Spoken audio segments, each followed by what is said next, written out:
my OpenGOTO.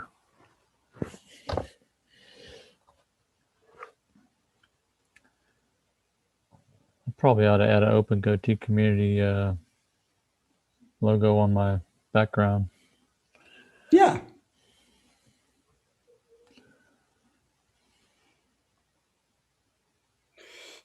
Boy, Richard Grace is he is fast on the trigger, man. No, yeah, he's first in. Yeah. I miss him on the Global Star Parties. Oh, yeah. He hasn't participated lately. I think he's still building out his empire. Yeah.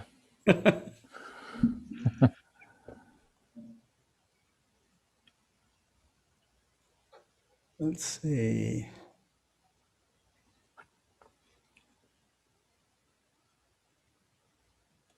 So on the 55th, we got 2 more Global Star Parties to go to get to that. But on the 55th Global Star Party, which is going to be July 20th, what day is that, Jerry?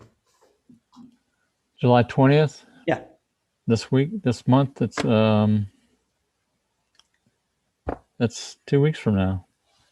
Yeah, it's the landing date. Oh, that's cool. Yeah. Oh, yeah, on Apollo 11, yeah. Yeah, and the Viking 1 lander on Mars. Oh, yeah, right. I remember that. Yep. So I asked Dr. Caitlin Ahrens to be, she's at Goddard Space Flight Center. She's going to be a special host for that. So. Oh, cool. I told you the story. I went to, I was at Goddard Space Flight Center the day they landed on the 16th. Really?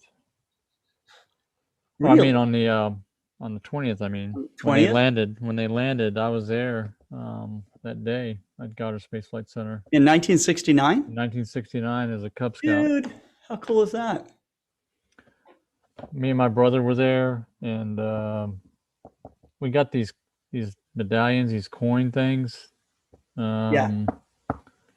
I don't have mine, but I think my brother still has his. I'd like to borrow that thing, and maybe I can borrow it and show it on the show. But that was cool. We were there in the afternoon. Yeah. What happened on that day? Well, our Cub Scout master worked at Goddard Space Flight Center. That's why we were able to get there. That's cool. So that's the only reason we lived in Laurel, Maryland. That's where I lived at when my dad was overseas. We were at Fort Meade. I wouldn't have been there in '69, but I was there. In Alexandria, Virginia in '66. Mm-hmm. We were in El Paso, Texas in '66. I went to first grade there at Fort Bliss. Fort Bliss. Yep. And we lived in Laurel. My dad was stationed at Fort Meade. He was in Vietnam at the time, though, when we were there. Actually, we lived in Laurel a couple times. We moved back and forth across the country like 2 or 3 times. During that, we went to we went between Texas, Fort Bliss, and Fort Meade and Fort Ord in California, which is on the Monterey Bay. Went back and forth between those 3 bases, and then we also. My sister was born in 1965. We were in Fort Pickett here in Virginia, south of Richmond. South of Richmond. Yeah. Where else were we? Those are the only 3 I really remember.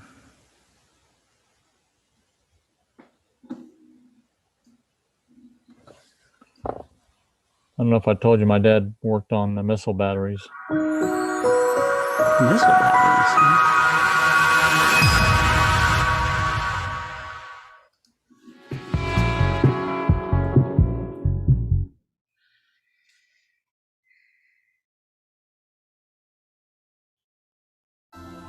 When our ancestors first looked up into the night sky, they must have wondered at the band of stars and diffuse light crossing the heavens above them. It probably showing your desktop, Scott.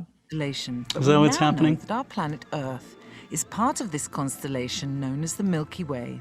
But it's only That's through better, the yeah, science of now it's normal. astrometry, There we go. the How about measuring of that? distances and movements of stars, Yep. that we're able to map our place in our galaxy and by extension in the universe.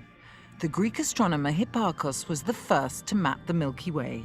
Hipparcos, the Greek astronomer that 2000 years ago, he made the first catalogue of stars, which was an important catalogue which was there up to the Middle Age.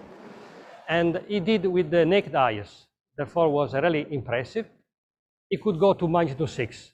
And then with the development of telescope, with Galileo and the first telescope, astronomer could measure more stars and with the higher precision. While Hipparchus mapped 1,000 objects and charted them on the sky, by the end of the 16th century, another astronomer, Tycho Brahe, created a catalogue of 1,000 stars with a factor of precision 100 times better than what was done by Hipparchus.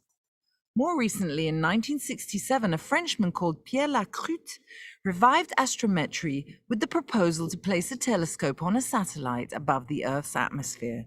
In 1980, realizing the importance to science of this idea, ESA decided to endorse this project, which would eventually be called Hipparcos. I really thought that there was the possibility of doing something in space with astrometry. We worked hard to imagine what methods to use, and then the Space Agency took up the project. And then after the work of many astronomers and engineers, it became the highly successful Hipparcos project.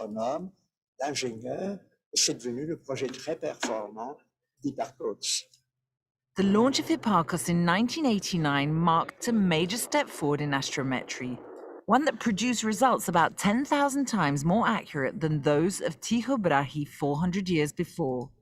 By placing a telescope in space, ESA was able to measure the position of stars without the distortion of the Earth's atmosphere, which had previously deformed measurements taken from the surface of Earth.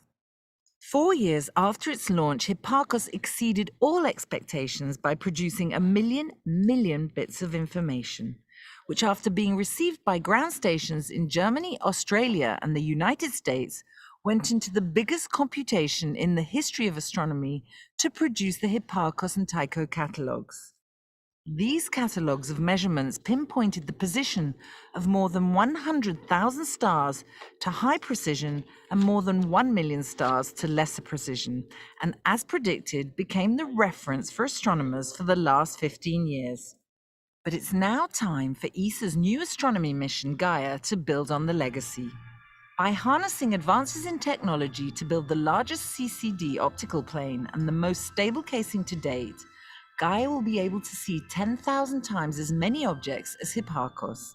It will produce the most extensive and accurate catalogue of the objects in our Milky Way, 100 times more accurate and all-encompassing than that produced by Hipparcos. This will allow astronomers to create a new map that will massively improve our understanding of the Milky Way, how it has evolved in the past, and how it will evolve in the future.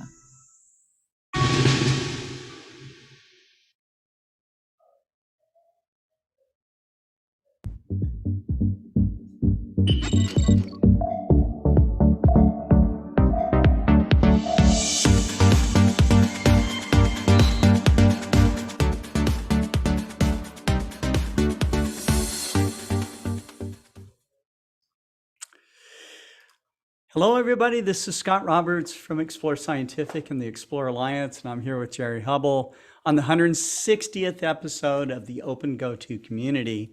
160. That's pretty good. 160, that's right. So, it just seems like, I don't know, if I think back to 160 episodes of our programming, it just doesn't seem possible, That's right.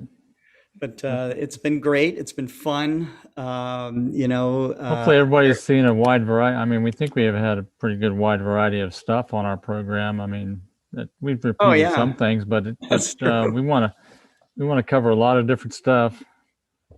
Right. Yeah. So, we've covered everything from, how to program your GOTO system to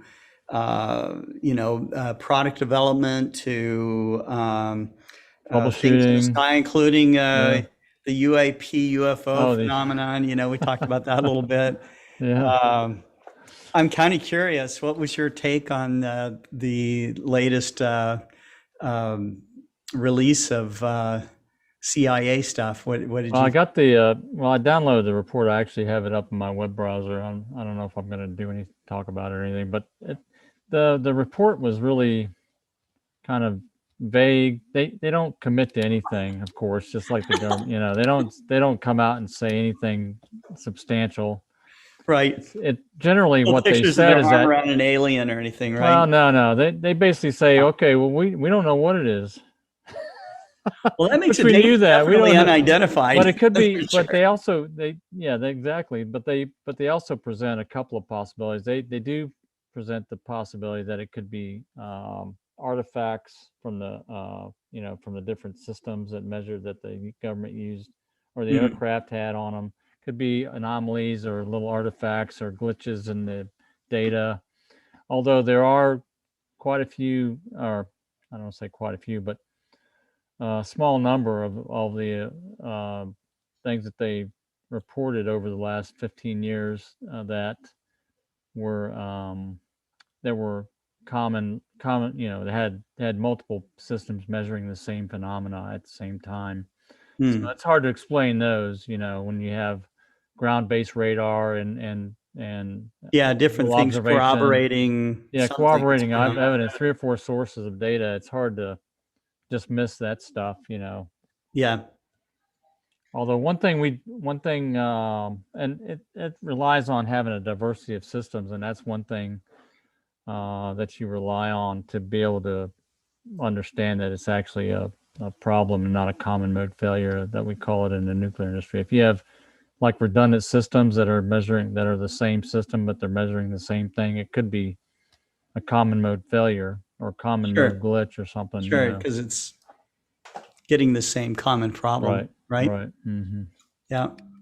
Well, yeah, I kind of heard that around too, that it was another report, but not very,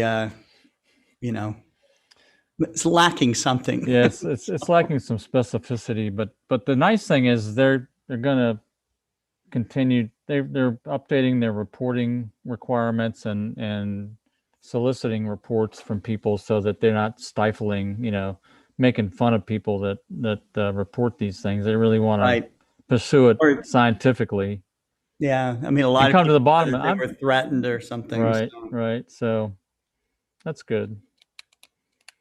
I mean, it is interesting. Why do people see these things? We talked about it, but we got other things to talk about today. That's right. Like how they measured the positions of stars, right? Right, and other things in the sky, right? So, right. Mm-hmm. There we go. That's my talk today, is about astrometry. Kind of the basics of it. I'm going to demonstrate a couple things and give you a couple of resources that will help you to do more and learn more about astrometry. So let me first.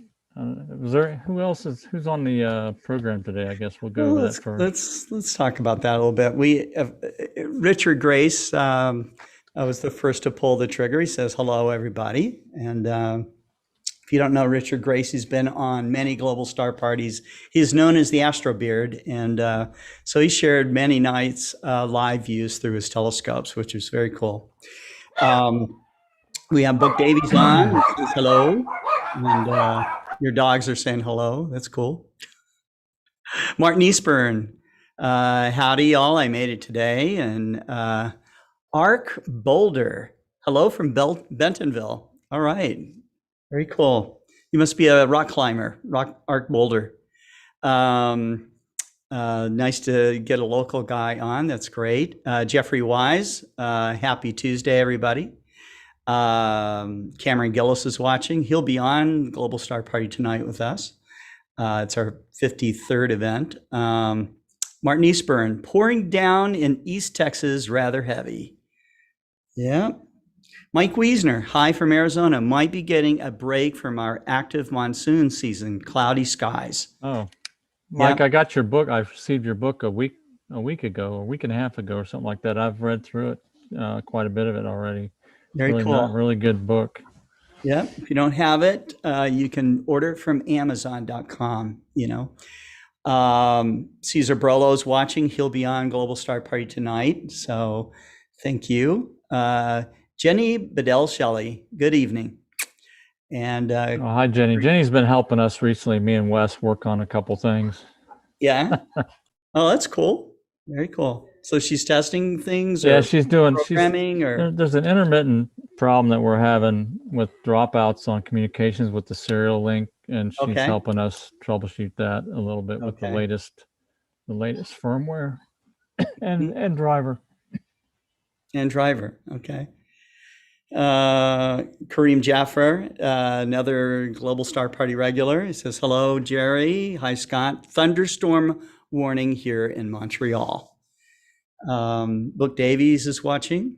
It says, good to see you, Jerry. Caesar says, it's chilly and rainy for tonight. Not live images for me. Okay, no problem. There's somebody that goes by the handle of Go Texas Rangers. Okay, I'm from Texas, so hey, man, that's cool. And hello from Texas.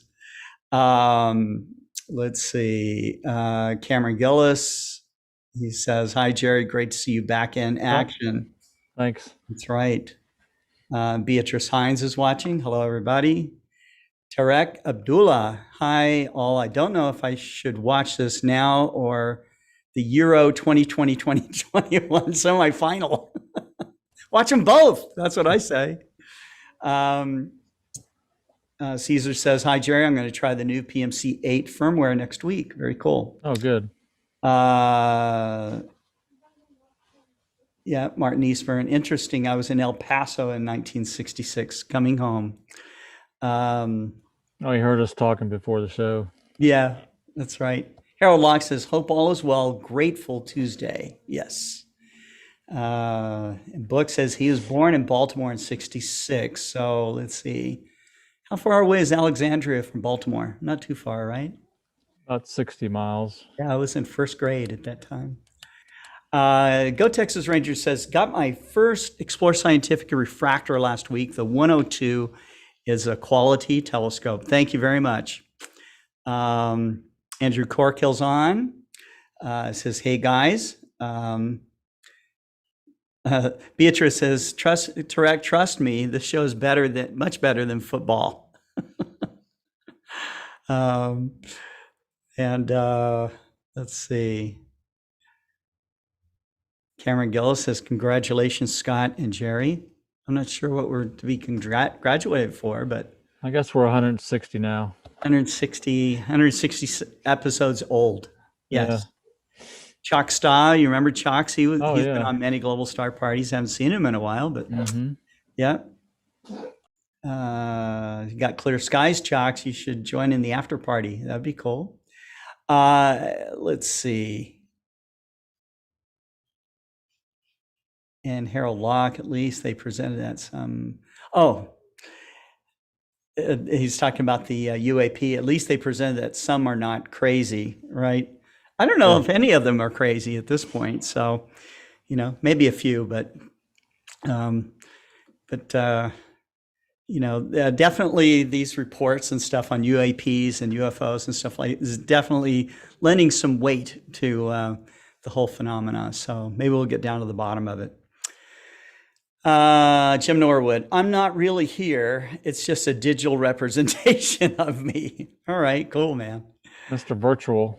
Yeah, Mr. Virtual. The definition of virtual is not in fact, not true in fact, or not true, basically. It's not in fact. This is what virtual means. Not in fact? Oh, okay. Not in fact, it's Jenny not true. Bedell Shelley. She's announcing something really spectacular. She found her first terrestrial tardigrade from her own backyard. Now that's monumental. They may be the real extraterrestrials. We don't know. But I think that's very cool. Chuckstein, unfortunately, I have work tomorrow, but I have new gear and looking for clear tonight. And Arc Boulder says, showed my son M13 for the first time last night. We are learning the constellations together. That is totally, totally cool. So welcome to our program. And Jerry, I'm just going to turn it over to you, man. Okay. Okay? Good. So there might still be some dogs barking in the background a couple times, but I'll That's try cool. to mute that a little bit. So let me share my screen. I'm going to start off by talking. We've already talked about Hipparchus a little bit. He's the founder, the modern founder of astronomy, basically, and astronomical charts or catalogs anyway. Where's my... So you see that, Scott? Yes. This is from a presentation I gave a few years ago to our astronomy club. I've cover a bunch of different stuff, but this is the astronomy portion. So like the presentation said before the video, 190 BC, Hipparchus used star chart catalog, created by his predecessors, Timarchus and Aristillus, Yeah. giving him reference points, and then this is the first form of astrometry or star position measurement. I wonder if he called them Tim and Art. Tim, hey, Tim. yeah, Airy. And Airy. Yeah. Tim and Airy. Yes. So basically, astrometry, the definition is the precise measurement of the position and movement of stars and other bodies, such as the major, dwarf, and minor planets. So astrometry applies to any object you can see in the sky. And it's a measurement and it's not just it's there type of measurement, it's based on a reference catalog or a reference datum that that you've set as the standard for position. And so one of the things we do to standardize the position of the stars is based on the Earth's axis and the North Celestial Pole, right? But of course, we know that the North Celestial Pole moves around, so it's going to the position amongst the stars. Basically, the North Celestial Pole moves in a circle. I don't know how little. I don't think it's little, but it moves around. It precesses around the sky every 26,000 years, and that's why it's noticeable over a few-year period, because it's still quite a big motion. So every few years we can see the North Celestial Pole will drift, and that's called precession. So that's the reference that we're using to set the position of the stars. In terms of right ascension and declination, which I talked about last time.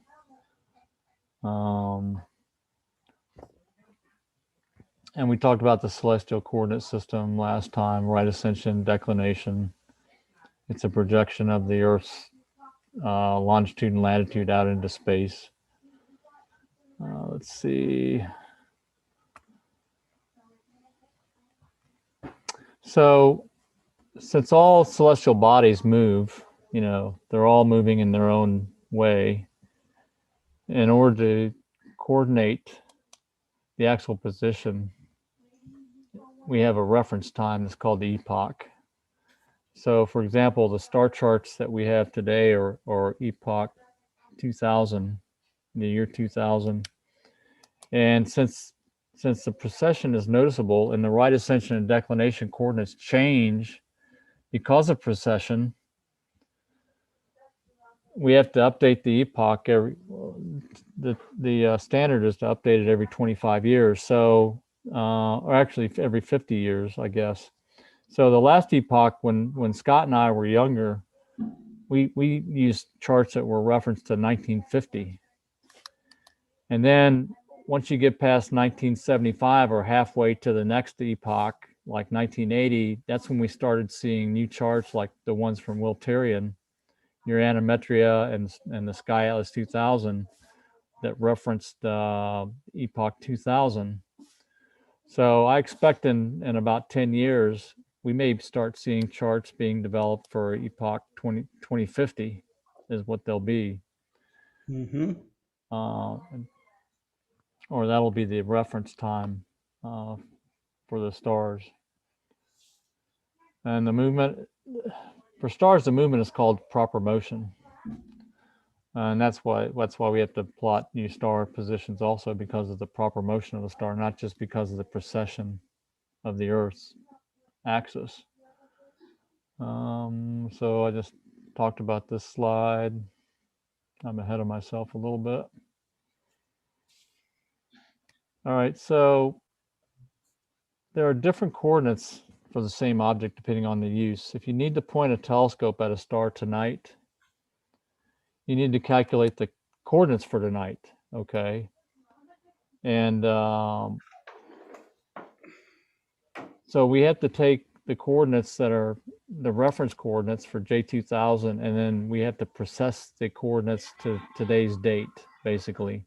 We have to calculate the movement of the star right ascension declination values due to precession, and that's typically called J now. Or so you see J2000, which is Julian date 2000 for the reference epoch, and then you'll see J now in star chart programs, and J now means exactly that. That's the Julian date right this minute, and that's what the calculation does for the star position. So when you point a telescope at the star tonight, you're going to use the J now coordinates to point the star, or point to the star, or to the planet, or whatever it is.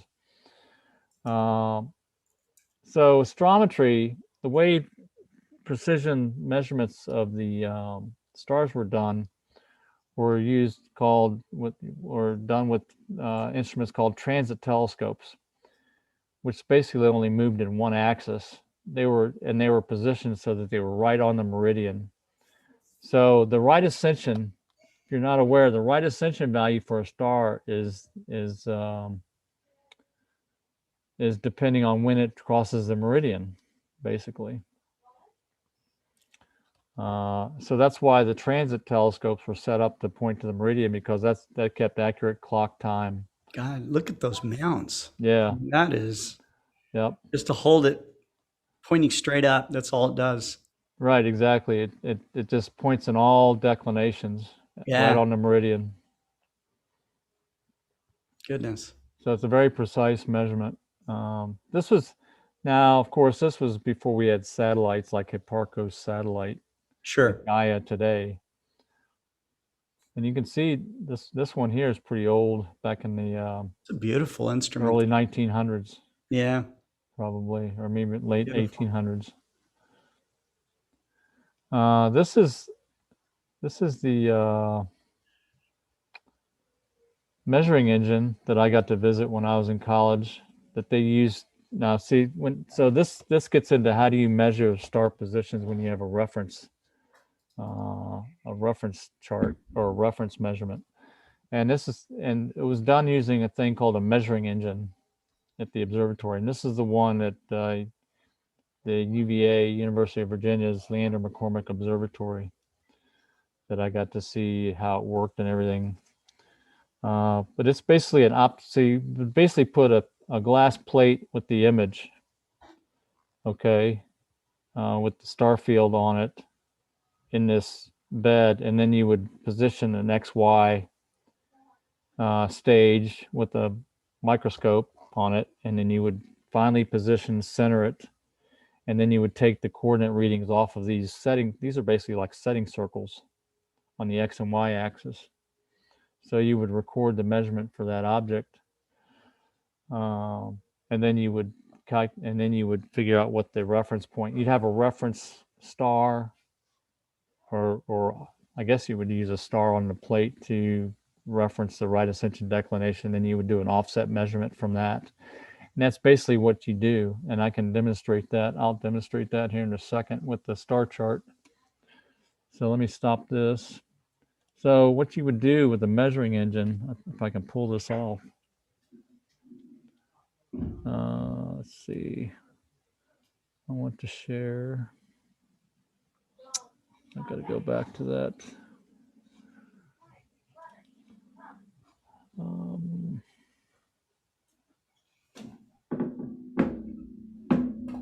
Triatlas, that's what I want. Oops, back and share this again. All right, so I've got a chart here. Let's say you're looking at through your telescope. Do you see that, Scott? Am I sharing it yet? Not yet. Not yet.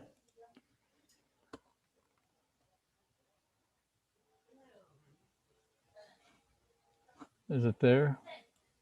Yes. Okay. I don't know why it took a while. So I'm going to play with this little tool to annotate. First of all, you see here you've got the right ascension axis along the x-axis down here at the bottom. Mm-hmm. And then you got the declination axis along the y-axis here. Mm-hmm. And so let's say you're looking at the chart. Let me grab this tool. So can you see my cursor? I don't know how big it is. Move it around a little bit. It's small. It's small, yeah. So I'm And gonna it's black and white against a black and white. Yeah, I'm gonna put some stuff on here. So let's say you're star hopping across the sky here, okay? And you get this bright star. This is I think this is Phi. Is that right? That's that Greek symbol. And you star hop between this double star right here, which is, and then you see these two stars here, and you find something that's right there. You see that? Yeah. All right. And let's say you want to look it up, or you want to say I saw something that might be an asteroid. It might be something at that location, but it's not on the chart that you have. Even if you use an electronic chart, let's say you identify something. But if a paper chart, you say, okay, there's no star on this, but it's a bright object. So what the heck is it? I want to figure out what the coordinates are. So what you can do with this paper chart is you basically mark where the object is, and then you can do this. You can draw a line vertically from the object down to the coordinate grid, to the coordinate line on the right ascension, and also horizontally, basically. And then you can interpolate the coordinates. So right here on right ascension, this looks like to be 9 hours, and this line is 9 hours and 30 seconds right here. I don't know if you can see that. And then 10 hours. So this looks to be like 9 hours, and it's right before the halfway mark. So I'm going to say 44 minutes in right ascension. And then up top here, the declination seems to be, it's like right after, it's minus 25, and then down goes to minus 30. So it's like minus 25 degrees and maybe 30 minutes for declination. Mm-hmm. So that's kind of how you do a basic astrometry on a chart physically, manually. So that's basically what you're doing. You're using a reference catalog of objects where you know the coordinates. So for example, we know, go back to this other thing. Let's change the color. So you can look up this star. The way it actually works is it uses multiple stars to measure position. So you get the measurement for this star and the catalog, and then you get the measurement maybe for this star from the catalog. Okay, this is more what like you do with CCD measurements. All right. Now you've got three positions, right? And you've got X, Y. You've got the RA and DEC for these two that are blue lines, and you've got XY positions for all three of these objects, right? The one that's marked with the red lines and the blue lines. Mm-hmm. And so you can draw another line. Basically, you can I don't want to say triangulate. Let me see. Basically, you have the distance between that star and the angle, and you got a distance between that star and the angle, basically. You know, you've got the differences there, and you can calculate the specific RA deck based on these 2-star RA deck values. You can interpolate between those, just kind of like what I did here with these lines along the XY axis, but it's much more precise. And that's what you do when you have a CCD image. You have the pixel location of the center of each of these reference stars, and then you calculate the position based on the center of your target object. All right, that's basically it. Now there's some more to it than that. There's some scaling and some distortion that you have to do to your image. So your image is not completely flat, right? It's distorted a little bit. It's got a little curvature to it. So you have to correct for that. And you also have to correct for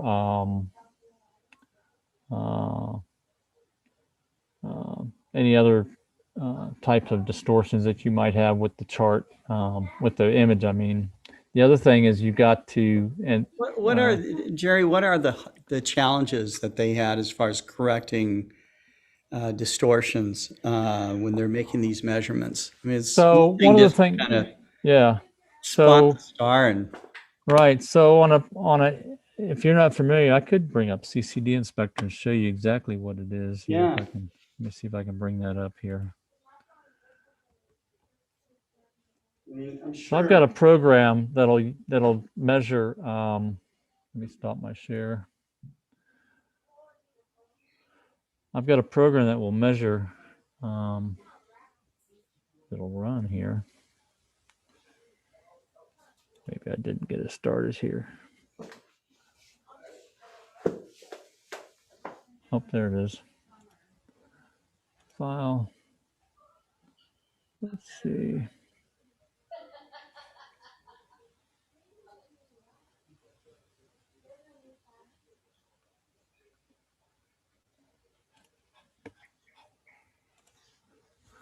So let me share this.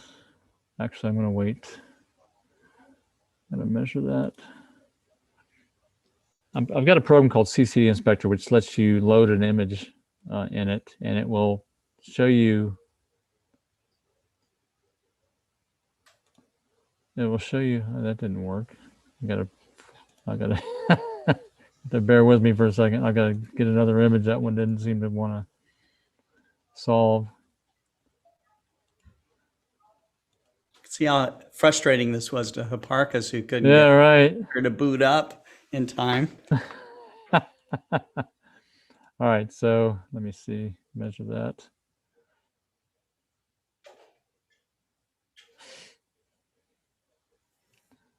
And come on.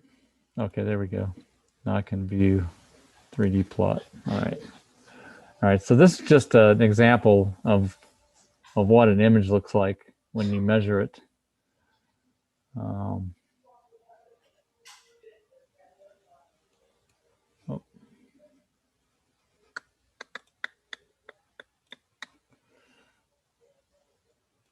Oh, crap. Why does it keep doing that?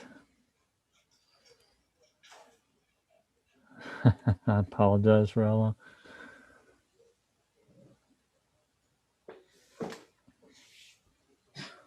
I keep trying to resize this window, and I hit the X button on the corner. I'm grabbing the wrong corner to resize it. So, all right, this is a good image. All right, so let me share this.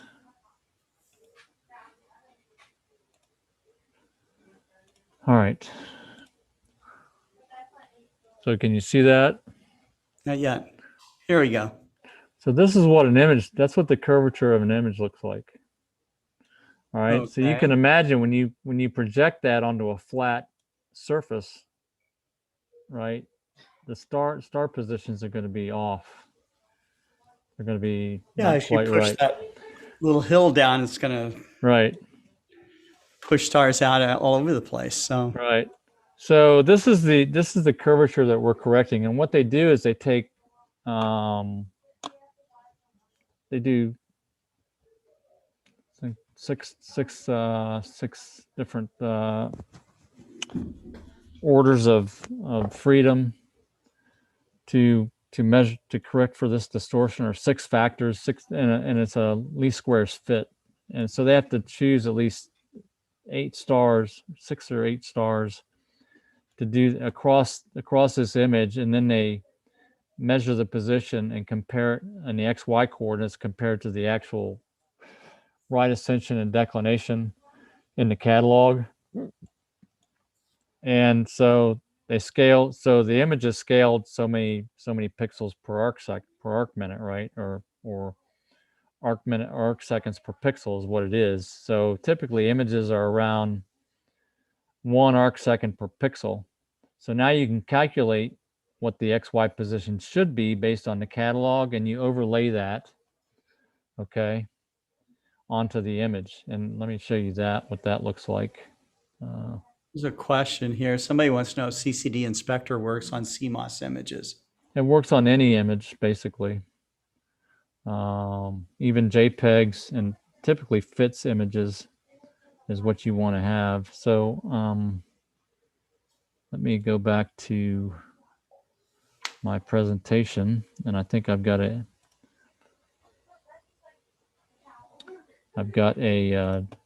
drawing of what this looks like.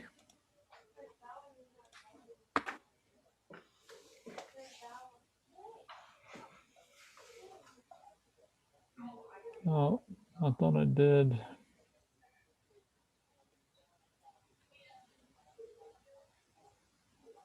I know where it's in my book, actually, is where I have it. But there's a program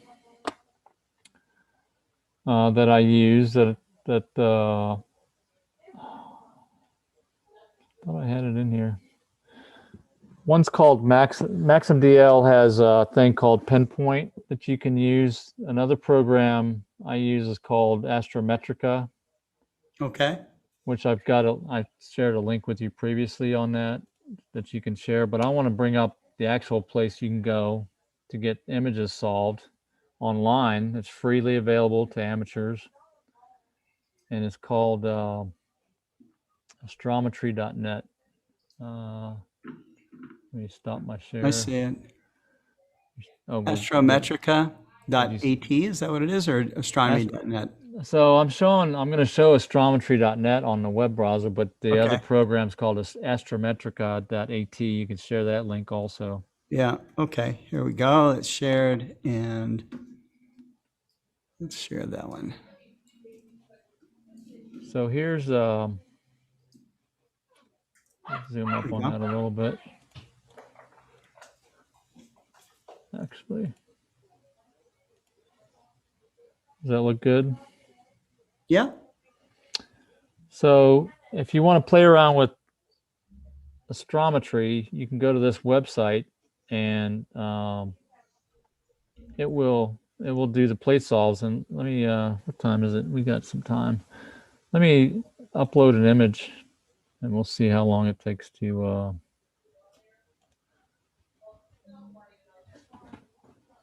just going to see if I can find a random image on my system here.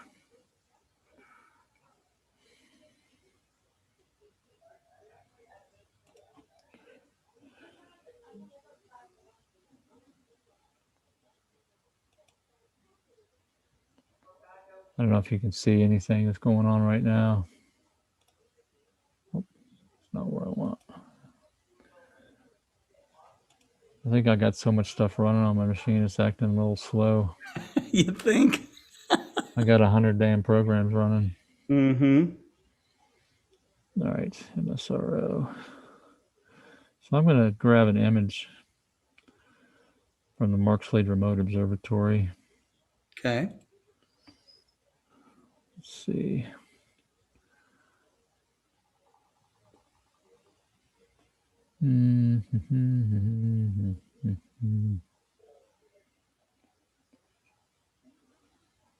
Let's see.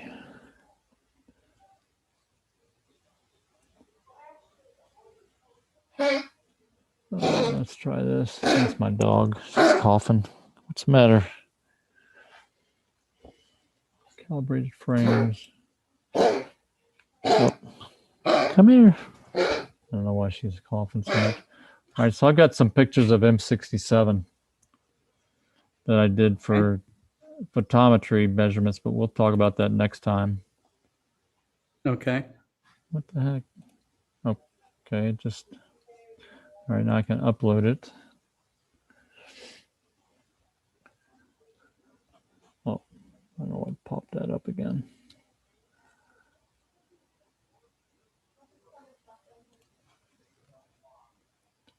Upload.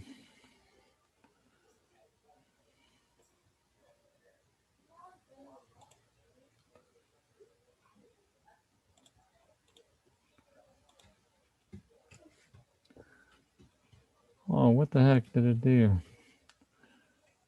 It disappeared my file. You select it again. Well, just kind of walk them through it. Yeah, so you go select the file. Okay. And it's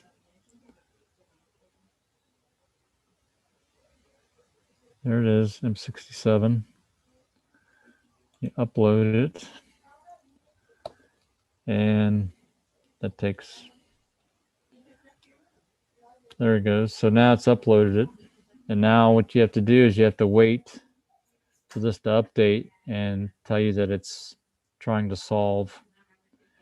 And the default settings work pretty well. Now it might take, it says 10 up to 10 minutes, but it comes back pretty quick within a minute or two. So I might go on and explain some. So, all right, so now it's uploaded and you can see my images here.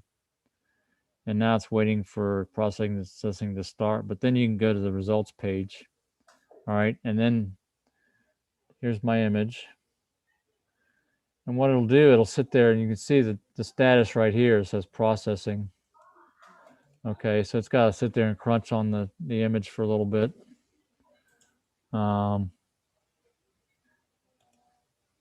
It's pretty interesting. This image has got a couple of satellites running vertically through. I guess maybe this is supposed to be a calibrated image. I'm thinking those are satellites, but it kind of looks like some banding. Yeah, Also. I see them actually across the whole. So you can see them here too. Yeah. So. But this is part of their database, right? No, this is my image. Oh, it's your image. All right, so it finished. All right. All right. So now it tells you, and what it does, it's called a plate solve. When you do this astrometry, it's called plate solving because that's what back in the day they used glass plates. And with the measuring engine I showed, you used that's what you used to do solve the position for different objects was called plate solving. We still use that old-fashioned term. Mm-hmm. So one of the things it determined from this image, so it basically took this image as a random image and compared it to the catalog of stars that it used, and it determined quite a few different things. First of all, it determined the pixel scale of the image. All right. Okay. And then it determined what was the orientation of the image. All right. Up is 179 degrees east of north, which means up is south, basically, within 1 degree. So this image is inverted. North is down, south is up. The other thing it determined, which is really what the plate solve is all about, is the right ascension declination of the plate center. Okay. So now you could go to a chart and look up these coordinates, and you can say, oh, that's M67. At least it should be, because that's what this object is. Right. But you can see how precise this measurement is in terms of right ascension and declination. And typically, when I use this other program, Astrometrica, to do the measurement for an object. So let's say you want an object, you've identified an object in this image, and you click on it and you want to determine what the coordinates are. Once you plate solved it, your cursor, the way the programs work, once you plate solve the image and you load it in Astrometrica or MaximDL, wherever you point your cursor at, it shows you the coordinates where your cursor is at in right ascension declination, which is pretty cool. And it also will highlight that object. Click on it and you can highlight the object, and it will show you the coordinates of the centroid of the object, whether it be a minor planet or a star. It will show you the exact position of that object at that point in time. So if you're tracking asteroids and you want to identify an asteroid, or you've identified an object that's not on the chart and you click on it, so give me the coordinates for that, and you can look it up and then submit it to see if that's an asteroid or if it's something else. Maybe it's something you've discovered that's not an asteroid, but more likely than not, it's going to be an asteroid if it looks like a star and it's not on your chart, basically. So that's what plate solving is all about. The other use for plate solving, there's one other big use for plate solving, and systems are, there's a couple of systems that are available to automate when you're doing astrophotography. You want to know where your telescope is pointed at, right? So you basically take an image and you do a plate solve, and you say, okay, this is where your telescope is pointed at. Mm-hmm. So now you can update, it's called sync or synchronize. You can synchronize your mount's coordinates to the telescope coordinates where it's pointed at. And so now it makes it's just like setting your watch to the correct time. You've done a plate solve on an image. You've got the reference time and RA and Dec right there, and you say, okay, that's where my telescope's pointing, so I want my mount to tell me where my telescope's pointing, and you sync it to you sync your mount to the image, and that's what that's for. So that's really the major use of plate solving and astrometry for amateur astronomers that are doing astrophotography is for to make their pointing a lot more accurate when they salute to an object. Let's see, what else was I going to go over? Anything else? No, I think I did all I talked about all I wanted to talk about today on astrometry. There's a lot of other things you can do with it. I can demonstrate that in the future if people have questions. Are there any other questions about it? Let's see.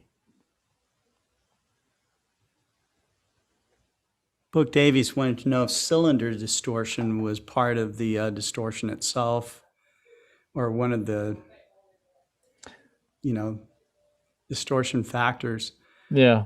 Well, let's see.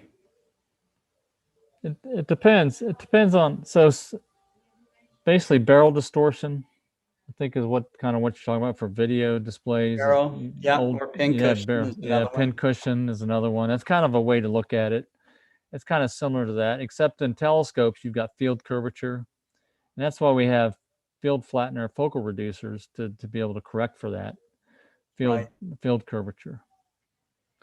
But you're still going to have it. And these measurements are so precise. Like I said, the ones I do are below 0.1 arc second. Can you imagine? In your backyard, you can measure the position of an object in the sky to within 0.1 arc second. That's pretty amazing. That's amazing. Think about it. It is.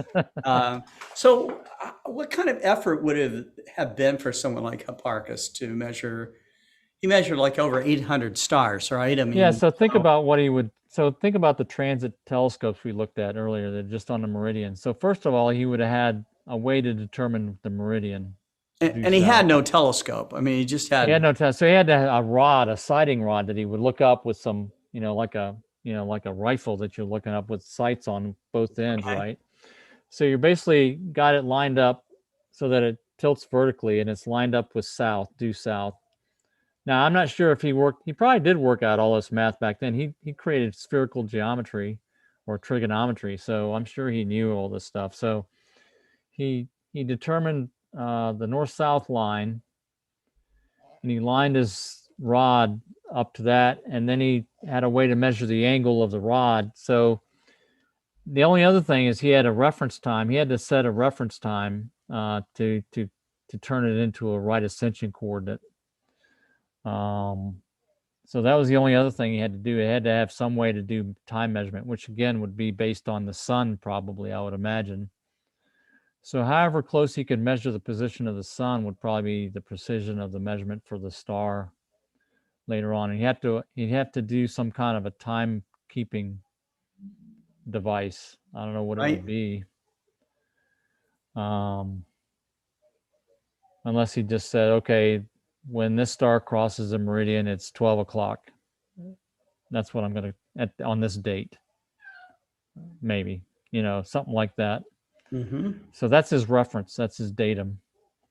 And then from there, he could measure and then he could say, okay, the Earth turns, or this, he'd have to come up with the concept of the sidereal second, which basically, or the sidereal day, which is basically the amount of time it takes for the same star to cross the meridian one day after the other, which is different than the solar time, right?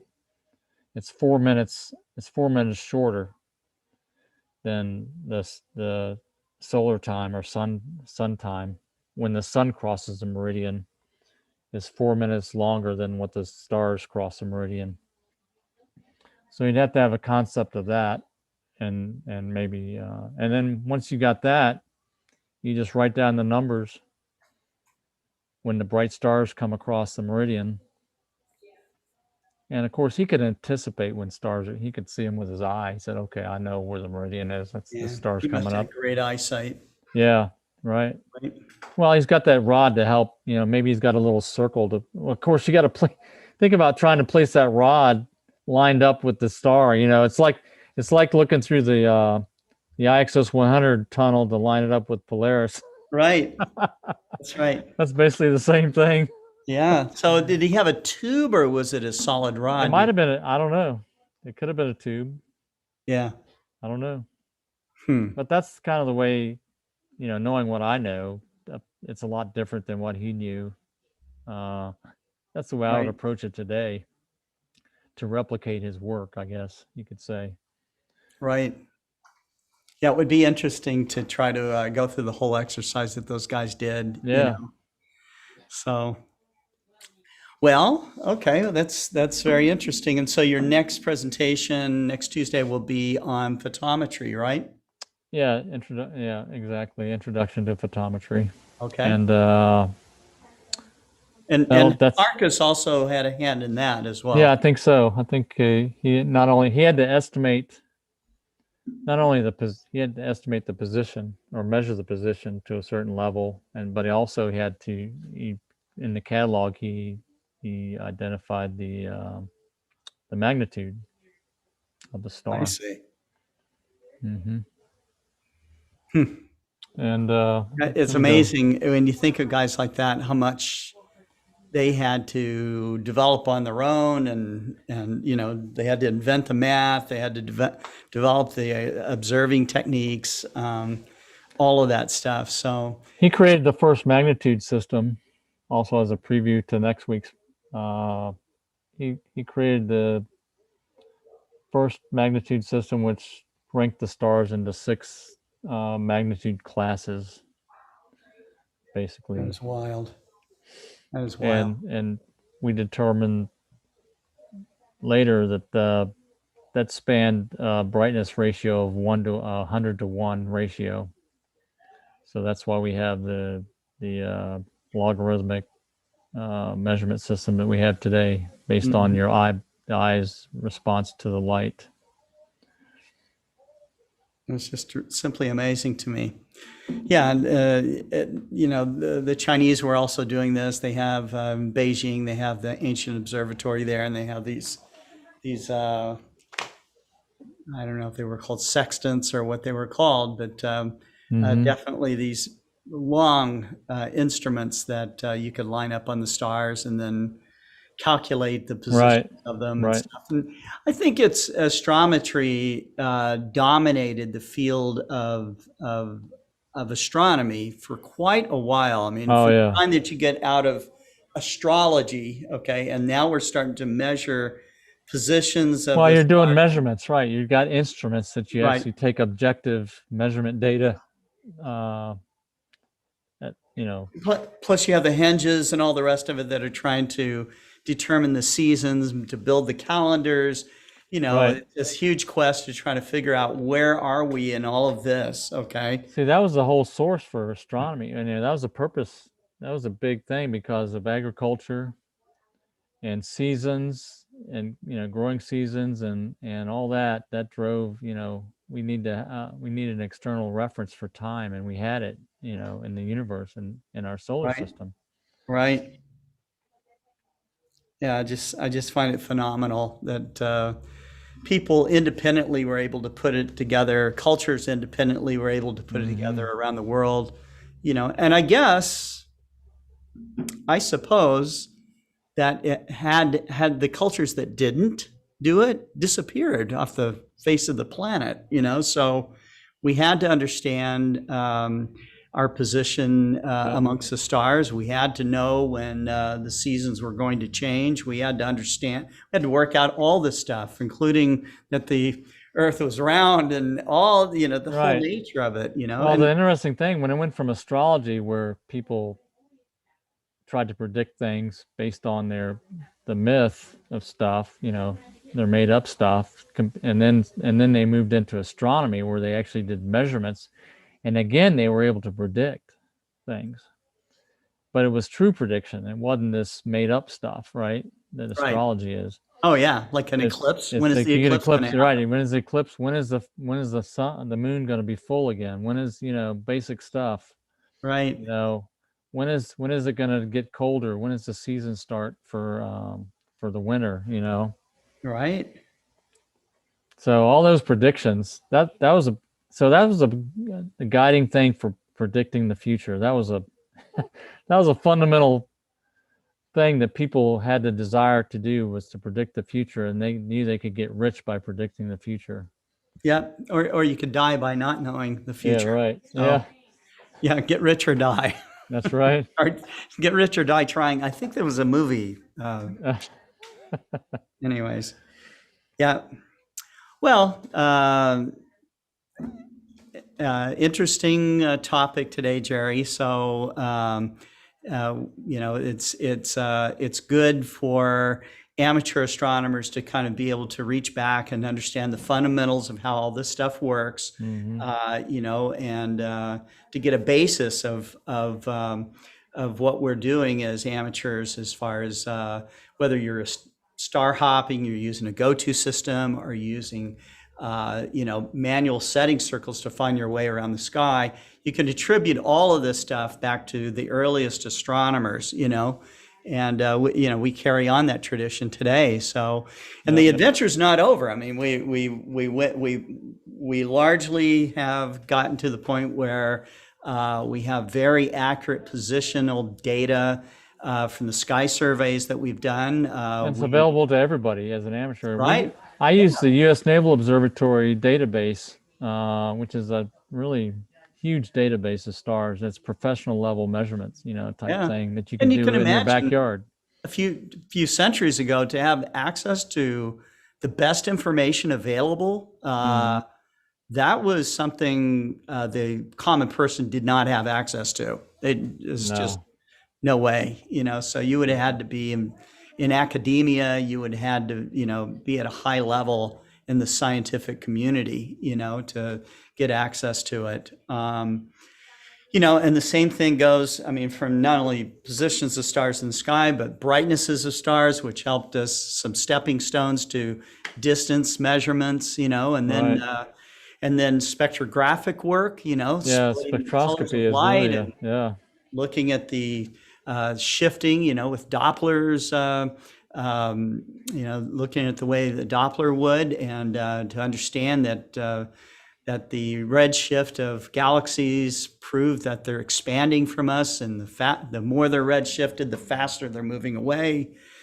So it's just and caused astronomers and cosmologists and physicists to go back to the drawing board again and again and again to try to refine what they know and reset things. That's the whole process of science. Yeah, so astrometry is one of the three pillars of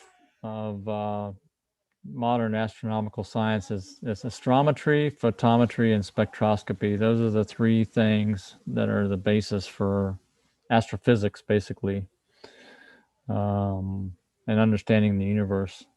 Right. In terms of the measurement science of what we do using instruments.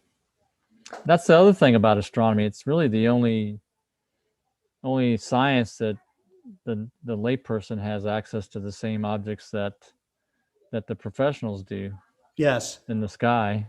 That's right. They don't have any better access than we do. They have better instruments, but they don't have better access. Yeah. But, with, amateurs are always undaunted because, Jerry and his team at the Mark Slade Remote Observatory, they're observing exoplanets, and if you'd asked me, 20 years ago, Scott, would it have been possible to see a planet or detect a planet around another star with an amateur instrument, much less than one that's just a few inches across, I would have said no. That's for big, massive, observatory instruments, and not within the realm of amateur astronomers. But amateurs they figure out how to do it, and so and some of the stories that Jerry has about using the diffuse photometric method and some of these other things, it's just it's a whole story into itself. Somebody should make it into a movie. Okay, I think it's totally cool. Amateur astronomers helping to unlock the secrets of the universe. So, and you as amateur astronomers out there definitely play a role in this too. So, whether you're doing it very casually or you're getting interested into the science of it, the attention of the general public, citizen scientists out there, amateurs or people that are just in love with the aesthetic of astronomy, we're helping to propel the and grow, this golden age of astronomy that we live in. So speaking of golden age of astronomy, we come to our next global star party, which is going to be tonight. It's the 53rd global star party. It is with special co-hosts, the Nebraska Star Party people, which include John Johnson, who's our leader, and will be introducing the guests. The Nebraska Star Party is something I've been to at least twice, I think maybe 3 times, but it is a super, super dark star party. And I think this is they are going to actually have a real in-person, in real life star party from August 1st through 6th. I think it might be filled already. We'll learn more about that tonight. I imagine there's a rush to do all these star parties. People are pent up, not being out in person. Absolutely. We've had our first local star party in person at the state park. With the Rappahannock Astronomy Club? Right. Mm-hmm. I see. That's great. That's great. Yeah. So, we all went through this pandemic together. But as we return back to the star party field, you're going to want to, still be cautious. You're going to want to add, some distance between people. And, if you don't feel good, don't go. That's another aspect. We don't want sick amateur astronomers out there. You and Tyler and Kent, you held a star party during the pandemic last year, right? And you did some tools, had some tools and everything to Kent do. and Tyler went with some of the other guys here. They went on their own. I counseled them before they left. About wearing masks and all the rest of it. So, of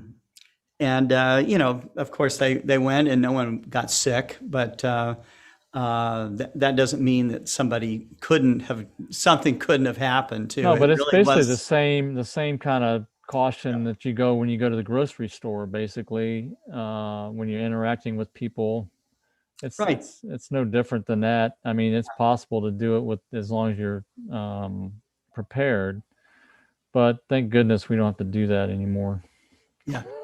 Well, I think we have to still do it a little bit. We still Maybe have these a little bit. derivatives out there, and so it's while we have the larger segment of the U.S. population is now vaccinated, at least with one vaccine.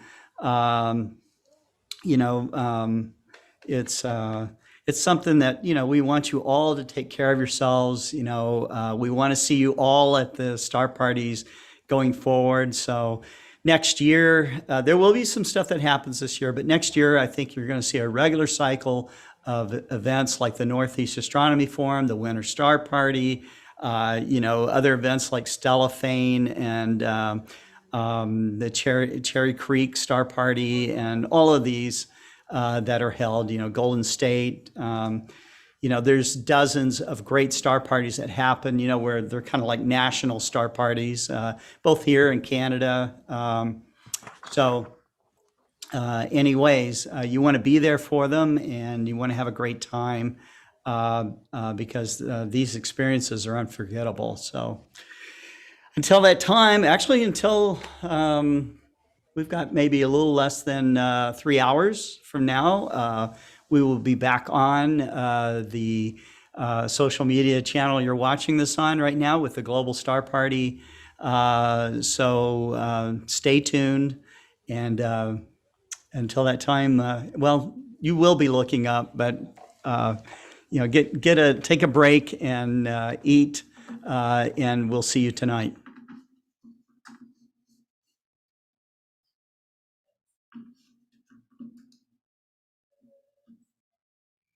I like that little wave. All right, see you in a little bit.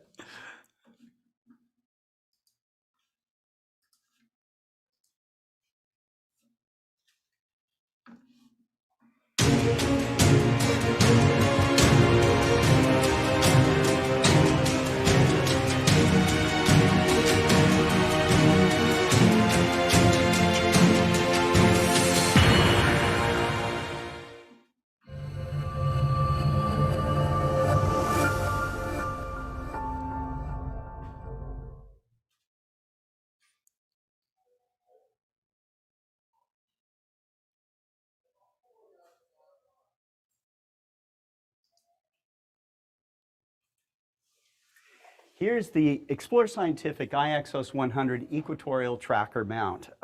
We've got it mounted up here with a digital SLR that's got the dovetail plate here. We also have it kind of mounted on our extra heavy duty tripod. But this whole thing is operated remotely. You can see Kent's operating it with his Apple tablet here, but it'll run off a Windows tablet or an Android tablet. What do you like about this whole system, Kent? I find it very intuitive. It's very quiet.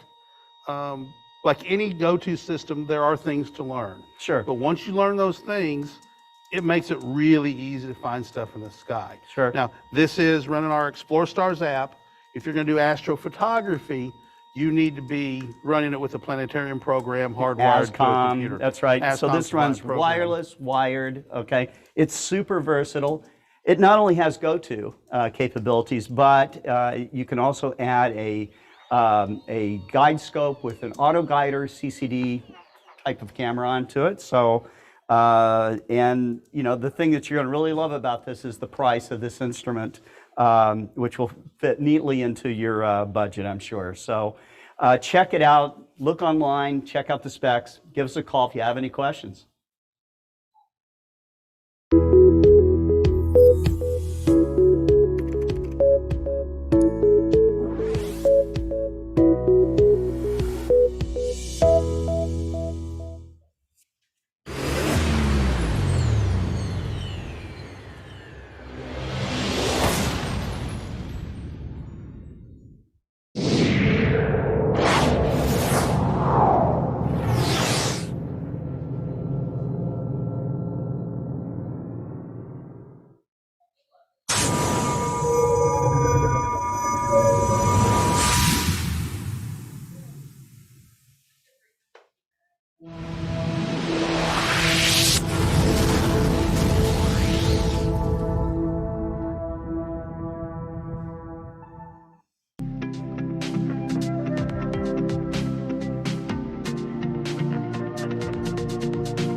Finished updating the International Dark Skies Association page if you want to read over it before I make it live.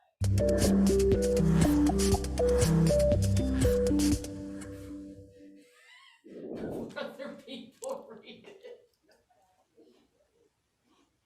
All right. See you later, Scott. See you